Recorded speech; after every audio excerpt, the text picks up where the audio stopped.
Hello प्यारे बच्चों।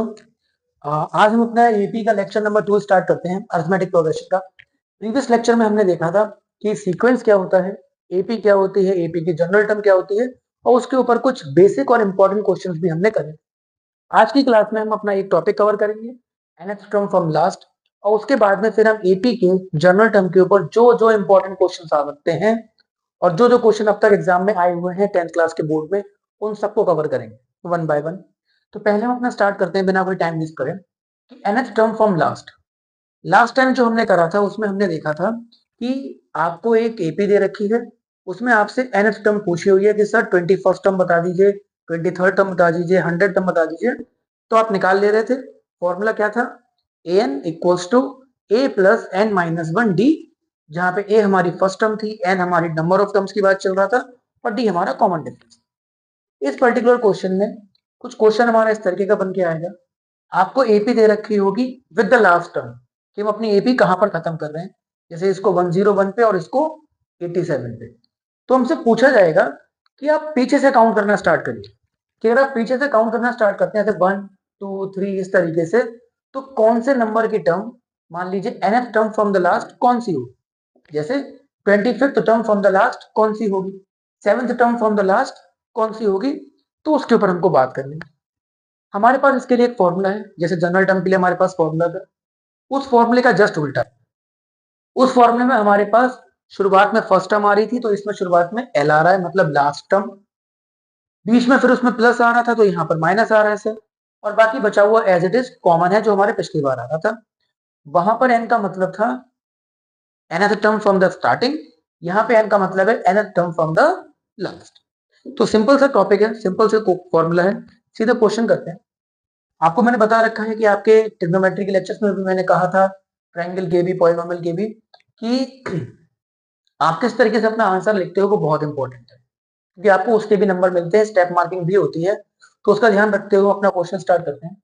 पहले तो हमको क्या क्या क्वेश्चन में दिखाई पड़ रहा है, क्या क्या चीजें हमको गिवन है, वो लिख लेंगे। तो हमको सर यहाँ पर गिवन है, आप देख पा रहे हो कि सर फर्स्ट टर्म, हालांकि जरूरत नहीं है पर लिखने में क्या जा रहा है, -1 है। हमारे पास n की वैल्यू 25 बोली हुई है और लास्ट टर्म हमको दे रखी है सर 101। कॉमन डिफरेंस की बात करूं, जैसे मैंने लास्ट टाइम कहा था कि जब आप कॉमन डिफरेंस दिखाओगे तो आप सेकंड में से फर्स्ट को माइनस करके और थर्ड में से सेकंड को माइनस करके दोनों को दिखाओगे। तो दिखा देंगे 1 माइनस -1 इक्वल्स टू 3 - 1, जो कितना हो जाएगा सर, वो हमारा 2 के बराबर हो जाएगा। अब आइए, जैसे मैं प्रीवियस टॉपिक से इसको रिलेट करके आपको समझाने की कोशिश करूंगा। जैसे वहां पे an इक्वल्स टू करके हम पूरा अपना सॉल्यूशन करते थे, यहां पर हम क्या लिखेंगे, 25th टर्म फ्रॉम लास्ट। उसके बाद में सीधे अपना फॉर्मूला लिखेंगे l minus n minus one D. l की वैल्यू सर 101 है, n इज 25 और d इज 2। तो 101, 25 माइनस 1 इज 24, 24 टू सा 48, 48 माइनस करा, सॉल्व करते हैं। तो 101 में से 48 के लिए हम 100 में से 47 माइनस करेंगे, तो वो बचेगा हमारे पास सर 53।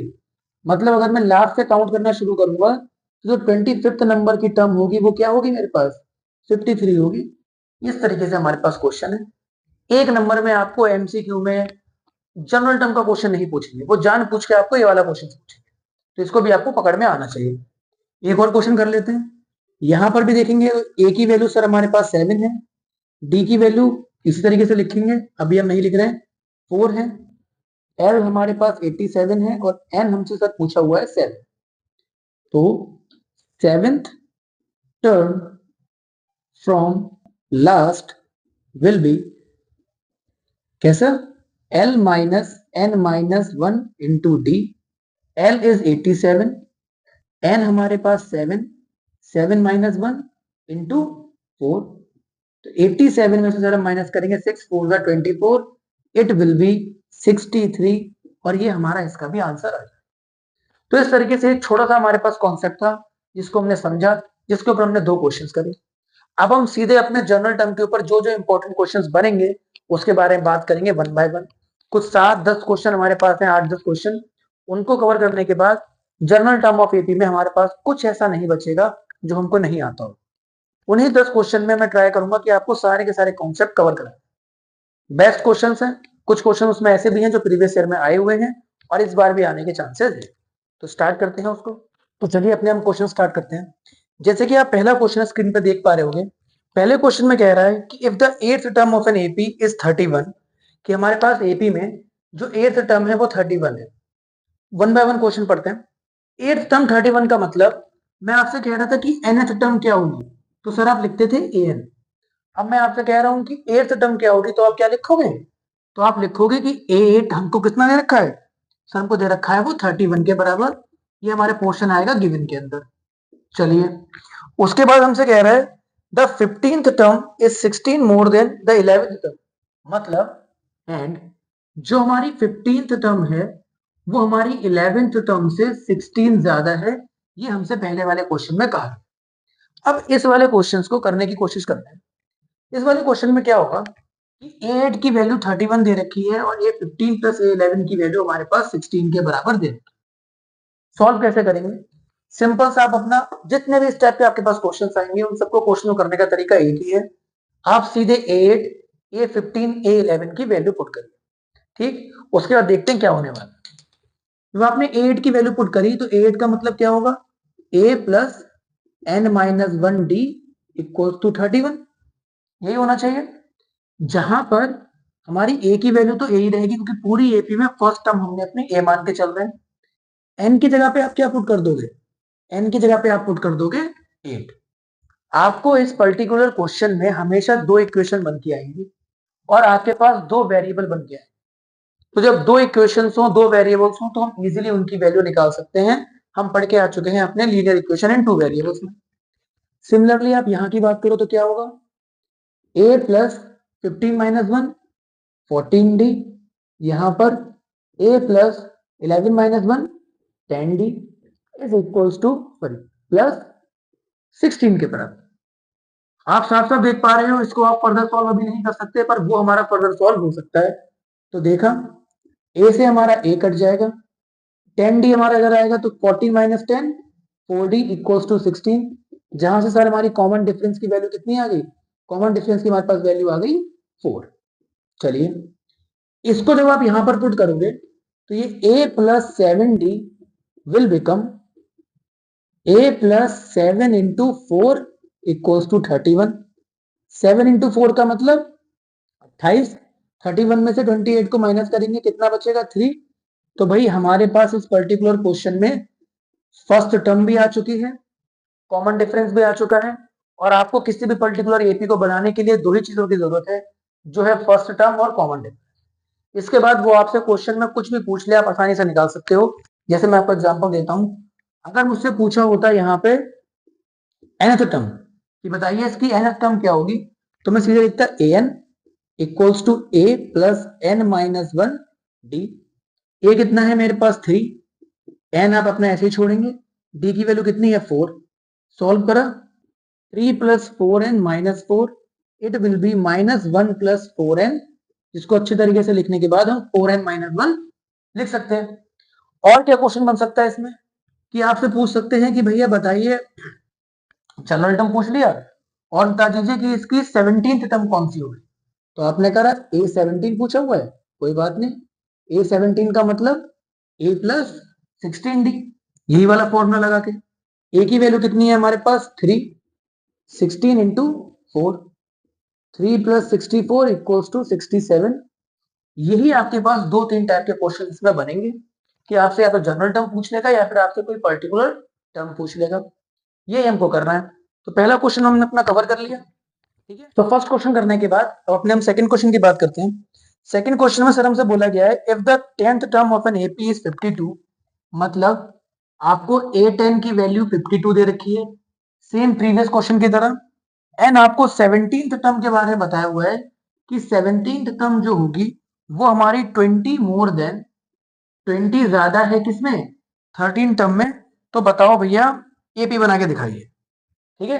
पिछले क्वेश्चन में हमसे जनरल टर्म पूछ ली थी, उसके अलावा हमसे पूछ लिया था कि कॉमन डिफरेंस क्या हो सकता है, 17 टर्म क्या हो सकती है, कुछ भी पूछ सकता है। इस बार कह दिया कि एपी बना के दिखाइए। तो सबसे पहला जो आपने प्रीवियस क्वेश्चन में करा वही आपको इस टाइप के हर क्वेश्चन में करना है। बार बार बोलूंगा पहली बात, आपको यहाँ से ए और डी की वैल्यू निकालनी है, बात खत्म। तो देखते हैं, A10 का मतलब a plus 9d equals to 52। इसको मैं अभी कुछ सॉल्व नहीं कर सकता, बट उसको मैं सॉल्व कर सकता हूं। ये हो जाएगा a plus 16d equals to 20 plus a plus 12d। सही है। आगे देखते हैं, a से हमारा a फिर से कैंसिल आउट हो जाएगा, एंड 12 इधर आके ये बनेगा 4d equals to 20 and d will be 20 upon 4, 5 के बराबर। जिस d की वैल्यू को मैं यहाँ पे डायरेक्टली पुट कर सकता हूँ, एंड चलाता रहूंगा। a plus 9 into 5 equals to 52। 9 into 5 sir हमारा होता है 45। 52 में से 45 जाएगा, कितना बचेगा? 7 के बराबर। तो बस क्वेश्चन हमारा सॉल्व। हमको पता है कि the required AP will be, क्या होती है कोई भी AP? a plus D, a plus 2d dash dash dash, a plus 3d, a plus 4d आप बना सकते हो। तो इसका मतलब AP हमारी आएगी 7, 7 प्लस 5 12, 12 प्लस 5 17, 17 प्लस 5 वो प्लस 5, कुछ भी आप कर लो। ये आप इस तरीके से अपनी AP कंप्लीट कर सकते हो। तो हमने अपने 2 क्वेश्चन करे।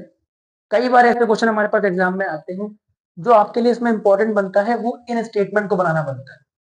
अगर आपको स्टेटमेंट बनाना नहीं आएगा तो आपके लिए थोड़ी सी कहीं ना कहीं दिक्कत होगी। जैसे एक क्वेश्चन ले लेते हैं। हमने कहा चलिए, if 13th term of an AP is 13 and 30th term is 26 मान लेते हैं, and 30th term is twice the 15th term, तो आप एपी फाइंड करेंगे। तो एक बार आपको क्या करना है, बस क्वेश्चन बनाने के बाद में पहले आपको वो 2 स्टेटमेंट को लिखना है। किस तरीके से आप लिख सकते हैं? आपने क्वाड्रेटिक इक्वेशन पढ़ रखा है, आपने पेयर ऑफ लीनियर इक्वेशन पढ़ रखा है, आपने हाइट एंड डिस्टेंस पढ़ रखा है, 9th क्लास में भी आपने मेंसुरेशन वगैरह पढ़ रखा है, तो आपके लिए ये कोई बड़ी बात नहीं है बनाना। लेकिन फिर भी अगर आपको लगता है कि दिक्कत आ रही है तो आपको थोड़ी प्रैक्टिस की जरूरत है, उस पर आपको ध्यान देने की जरूरत है। तो आइए, इसका मतलब क्या कह रहा है कि A13 की वैल्यू सर हमारे पास 26 है, एंड जो हमारे पास A30 है वो हमारे पास दे रखा है ट्वाइस ऑफ A15। चलिए, कोई परेशानी नहीं है। तो A13 का मतलब A plus 12d equals to 26, and इसका मतलब हो जाएगा A plus 29d is equals to twice into A plus 14d। चलिए, अगेन इसको हम फर्दर सॉल्व नहीं कर सकते, बट इसको हम फर्दर सॉल्व कर सकते हैं। तो ये बन जाएगा A plus 29d 2A plus 28d। आइए, डी वालों को एक तरफ ले लेते हैं, ए वालों को एक तरफ ले लेते हैं। 29 में से 28 जाएगा, कितना बचेगा? खाली डी। 2 में से 1 जाएगा, हमारे पास कितना बचेगा? खाली ए।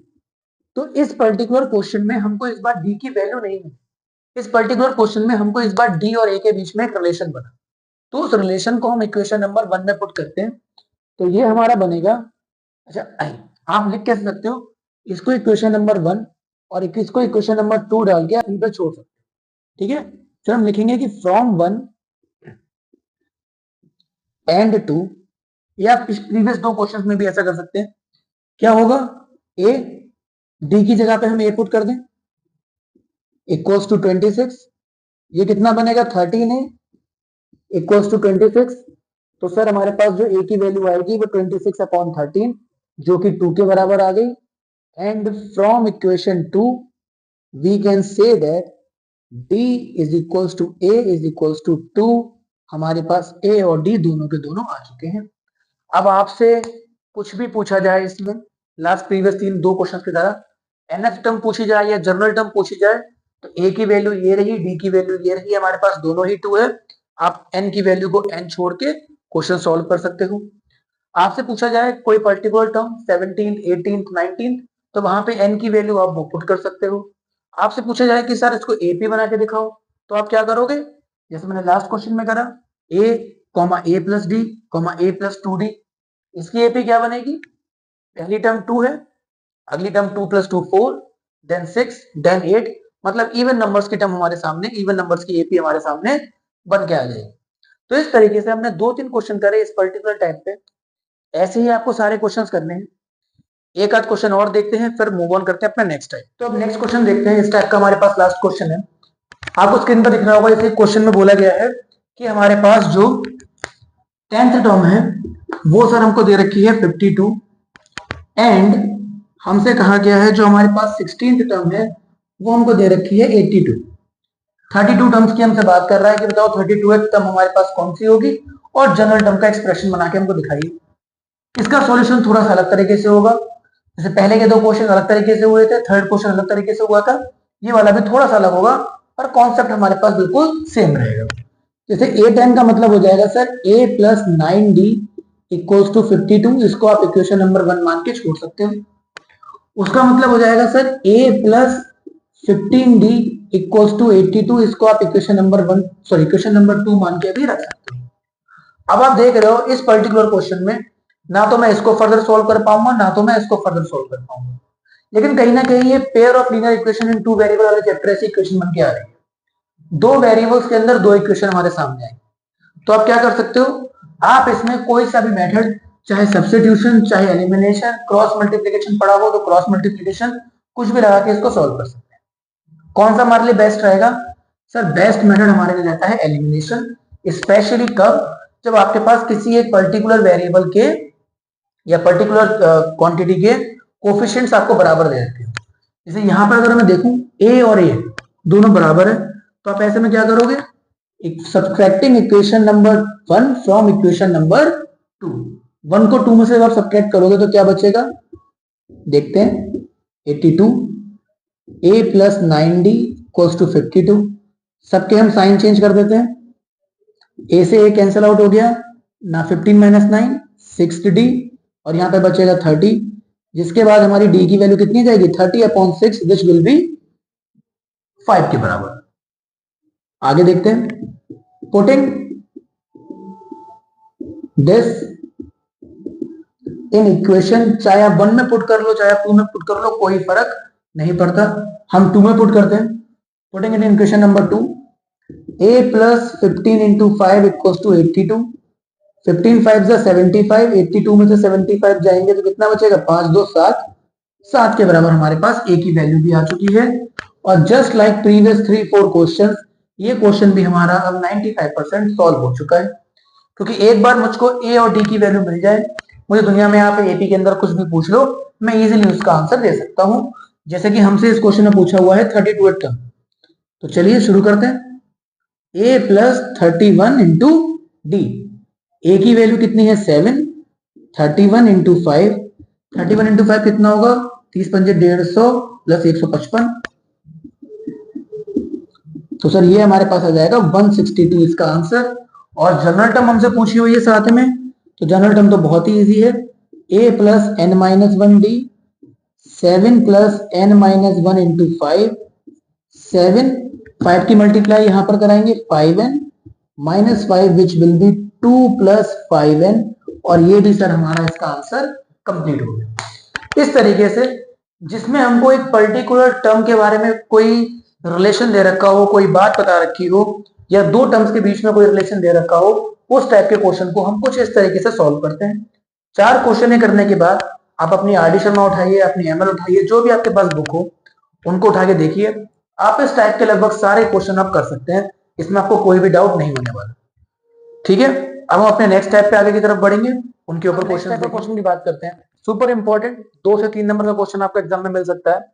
इस क्वेश्चन में आपको बोला गया होगा कि how many 2 digits number are divisible by 7, how many 3 digits number are divisible by 7, उनके ऊपर हमें क्वेश्चंस करने हैं। जैसे 2-3 क्वेश्चन में हमारा पूरा कॉन्सेप्ट क्लियर हो जाएगा। हमने बोला क्वेश्चन नंबर 1 आपसे कह रहा है how many 2 digits number are divisible by number 1 3, number 2 5, number 3 7, इस तरीके से हम अपना देखते हैं। ठीक है, तो देखिए 2 डिजिट्स नंबर की बात कर रहे हैं यहाँ पर। ऐसे आपको 3 डिजिट में भी पूछ सकता है, 4 में भी पूछ सकता है, पर हद से ज्यादा हमारे सिलेबस में हम 3 तक ही जाते हैं, 4 तक नहीं पहुंचते हैं। तो इसमें बोला हुआ है कि आप 2 डिजिट्स नंबर को उठाइए और उनमें हमको बताइए कि कौन कौन से ऐसे नंबर हैं जो 3 की टेबल में 3 से डिवाइड हो रहे हैं, 5 से डिवाइड हो रहे हैं, 7 से डिवाइड हो रहे हैं, 11 से डिवाइड हो रहे हैं। कोई भी नंबर आपसे पूछ सकता है, तो आपको बस अपना काम शुरू कर देना है। आपको क्या देखना है कि सर अगर 2 डिजिट नंबर की बात कर रहे हैं तो 2 डिजिट नंबर सर मेरे 10 से स्टार्ट होते हैं और 99 तक जाते हैं। ठीक, तो आपके दिमाग में एक बात तो ये आनी चाहिए कि ठीक है, ये 2 बातें मेरे को पता है। दूसरी बात क्या आपके दिमाग में आनी चाहिए कि अगर मैं 3 से डिविजिबल वाले नंबर की बात कर रहा हूँ, तो इसका मतलब एक तो हम एपी चैप्टर पढ़ रहे हैं, तो एपी का कहीं ना कहीं रिलेशन होगा उसमें, कॉमन सेंस है।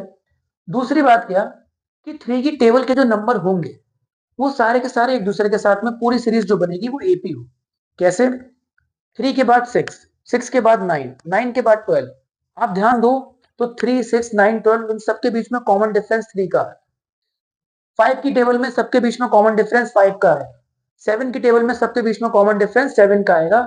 तो यहां से आपको एक बात तो पता लग गई कि सर जो मेरा कॉमन डिफरेंस होगा वो इसी नंबर के बराबर होगा और किसी के बराबर नहीं होगा।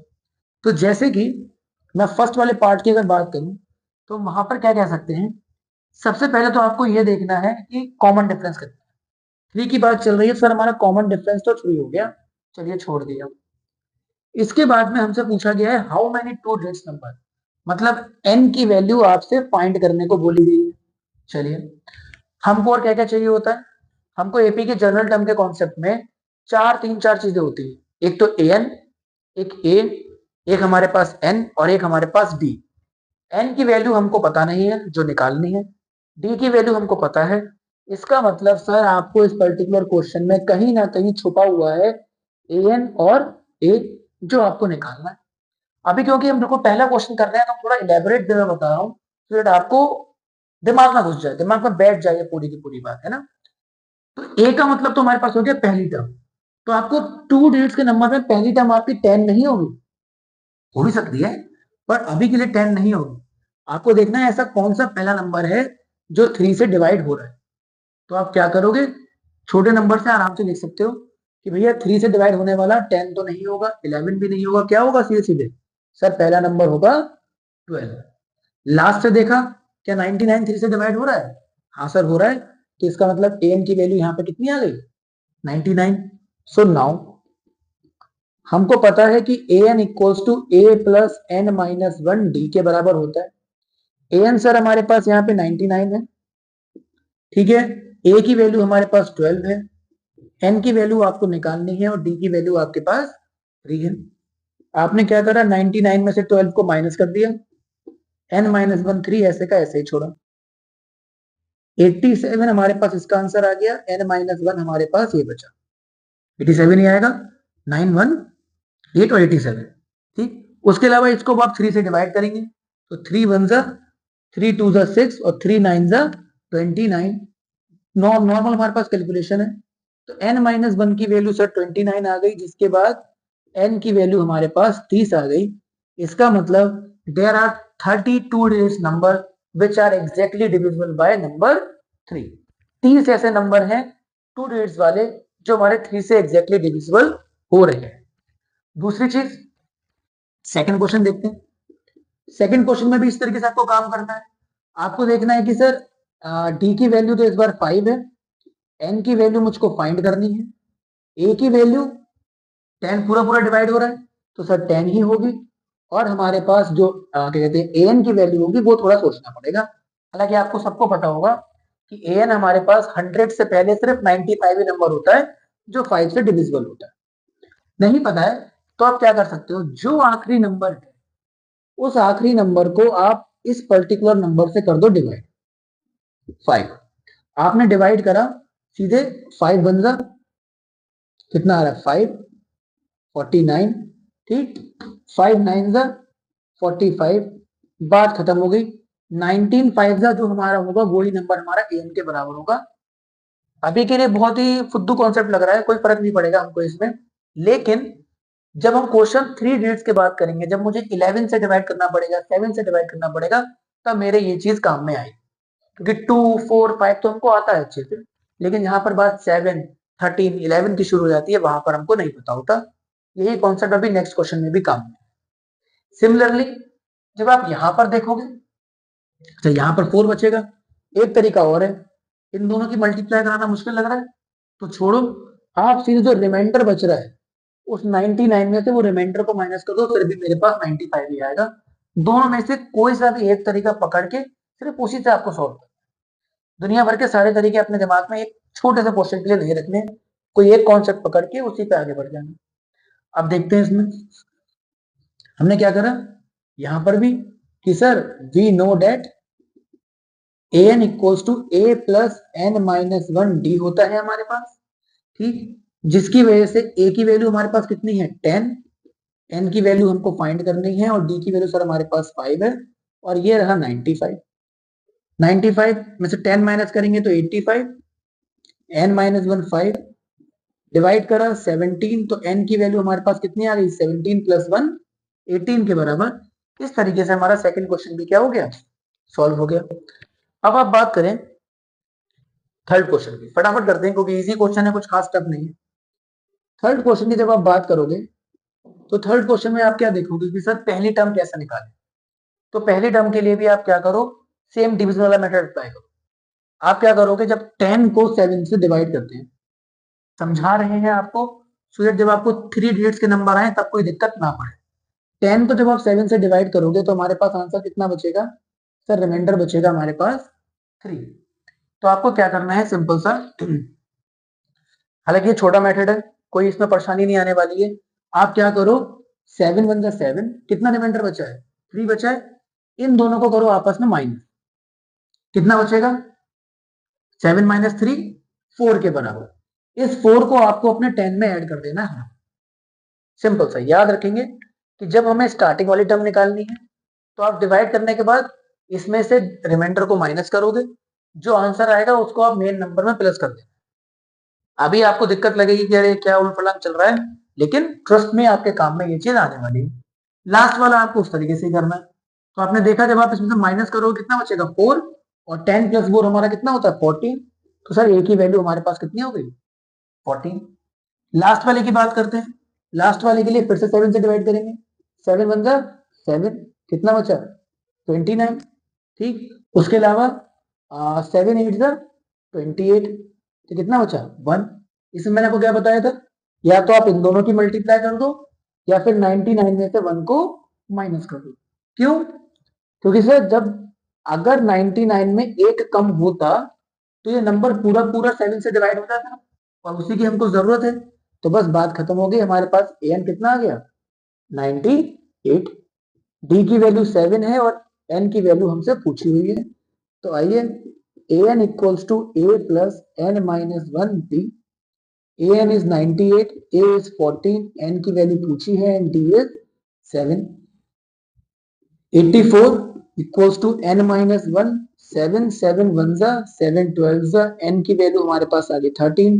डेट मीन्स कुल मिला के हमारे पास 13 ऐसे नंबर हैं जो किससे डिवाइड हो रहे हैं, जो सर हमारे पास डिवाइड हो रहे हैं 7 से। 18 ऐसे 2 डिजिट नंबर हैं जो डिवाइड हो रहे हैं 5 से, और हमारे पास 30 ऐसे 2 डिजिट नंबर हैं जो डिवाइड हो रहे हैं 3 से। यही क्वेश्चन अब आपको 11 के लिए पूछ सकते हैं, आपको 13 के लिए पूछ सकते हैं, कुछ भी दिक्कत नहीं है, सब कुछ हमको बिल्कुल इसी तरीके से करना है। अब हम तो इसका फटाफट वाला क्वेश्चन भी कर लेते हैं। अब आपसे जो एक्चुअली में इंपॉर्टेंट है एग्जाम के लिए उसकी बात आ गई है कि 3 डिजिट नंबर की बात करें। इसमें दिक्कत हमको सिर्फ और सिर्फ फर्स्ट और लास्ट टर्म ढूंढने में निकलती है, उसके अलावा बाकी सब कुछ हमारे लिए इजी होता है। जैसे मैं आपसे बात करूं, हमसे बोला गया है 3 डिजिट्स नंबर की बात करनी है जो पहले पार्ट में 4 से डिविजिबल हो, मतलब फिर से डी की वैल्यू कितनी आ गई 4। अच्छा 3 डिजिट्स नंबर कहां से स्टार्ट होंगे सर, 100 से स्टार्ट होंगे 999 तक जाएंगे, इस बात में कोई दिक्कत नहीं।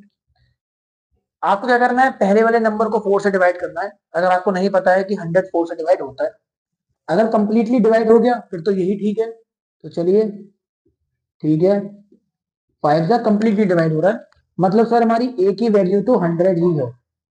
अब बात आती है लास्ट वाले नंबर कि लास्ट वाला नंबर कंप्लीटली डिवाइड होता है या क्या होगा जो नंबर 4 से डिवाइड हो रहा है। तो जो मैंने आपको अभी प्रीवियस कॉन्सेप्ट में बताया वही आपको याद रखना है। 4 से आप डिवाइड करोगे, 4 टू जा 4 4 जा 16 और यहाँ पर 4 9 जा 36। कितना बचा सर हमारे पास 3।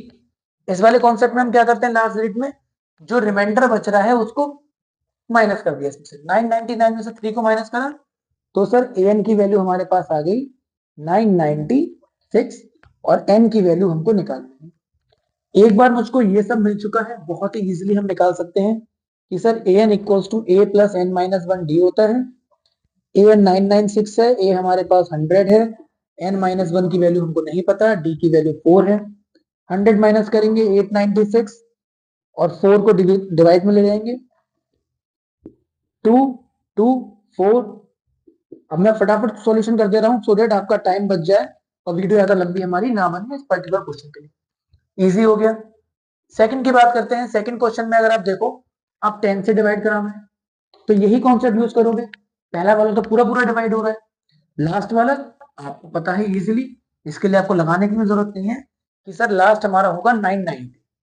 अगर बाई चांस नहीं पता किसी बच्चे को तो यही चीज आप यूज करो।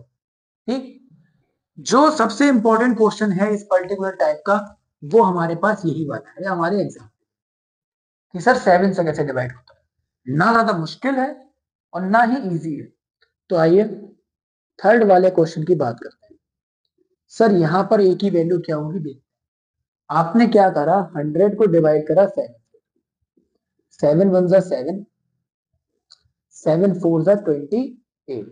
चलिए मैंने आपको बताया था जब आपको फर्स्ट टर्म निकालनी हो आपको क्या करना है, सिंपल सा आप भैया इन दोनों को माइनस कर दो आपस में। कितना आंसर आएगा सर, इन दोनों को माइनस करने के बाद आंसर आएगा आपका 5। उस 5 को आपको इस बीच वाले 100 में ऐड कर देना है तो ए की वैल्यू हमारी कितनी हो जाएगी 105 के बराबर। अच्छा ऐसा हुआ क्यों उसके बारे में बात कर लेते हैं।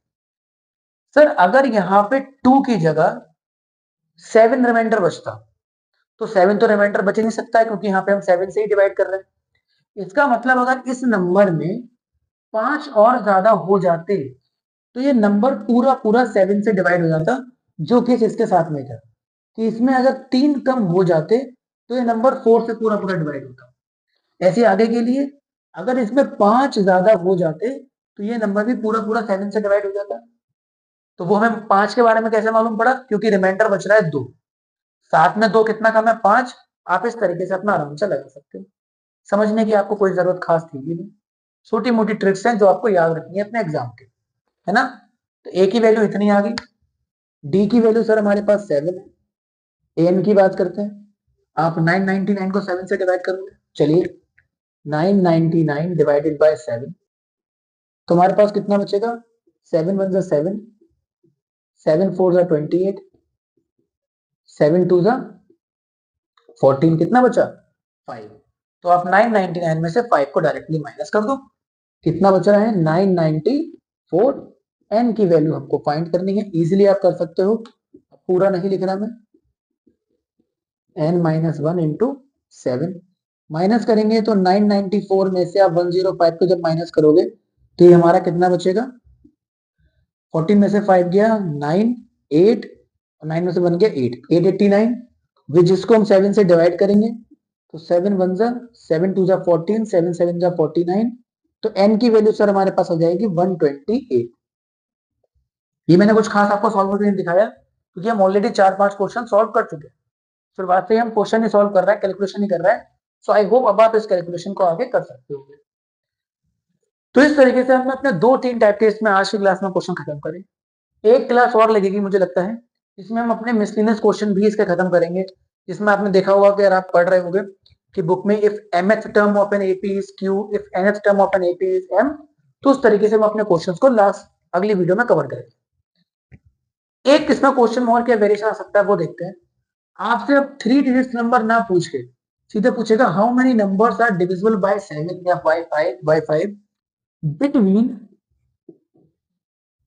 50 एंड 500। तो कोई दिन घबराने की बात नहीं, सेम तरीका जो मैंने आपको अभी बताया। क्या करना है आपको, पहली वाली टर्म को 7 से डिवाइड कर, आपने पहली वाली टर्म को 7 से डिवाइड करा तो सर 7 7 का होता है 49, रिमाइंडर कितना बचा, सर रिमाइंडर बचा है हमारा 1 के बराबर।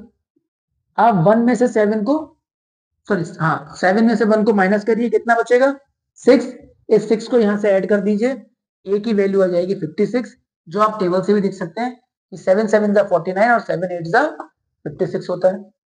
ए एन की बात करते हैं अगर, तो सर ए एन हमारे पास 500, आप यही मेथड लगाइए, जो रिमाइंडर बचेगा उसको 500 में से माइनस करेंगे, आपका आंसर आएगा। मुझे जहां तक याद है 497, यस 497 इज डिविजिबल बाय 7, तो इसका मतलब इसके बाद तो कोई नंबर होगा ही नहीं जो 7 से डिविजिबल हो। 497 इज आवर लास्ट डिजिट या लास्ट नंबर इस पर्टिकुलर सीक्वेंस के अंदर जो 7 से डिवाइड होने वाला है, और इस तरीके से हम इसको आगे फिर फर्दर सॉल्व कर सकते हैं, यही मेथड है। बी की वैल्यू यहाँ पर भी 7 रखेंगे और अपना क्वेश्चन सॉल्व होता है। तो आज की क्लास में हमको जो जो क्वेश्चन करने थे वो सारे के सारे हमने देखे, इजी क्वेश्चन भी थे, टफ क्वेश्चन भी थे, अच्छे क्वेश्चन भी थे हमारे पास। नेक्स्ट क्लास में हम एक्चुअली में थोड़े टफ लेवल के क्वेश्चंस को देखेंगे, ठीक, जो हमारे एग्जाम में आएंगे। तो तब तक के लिए थैंक यू वेरी मच, मिलते हैं आपकी वीडियो में।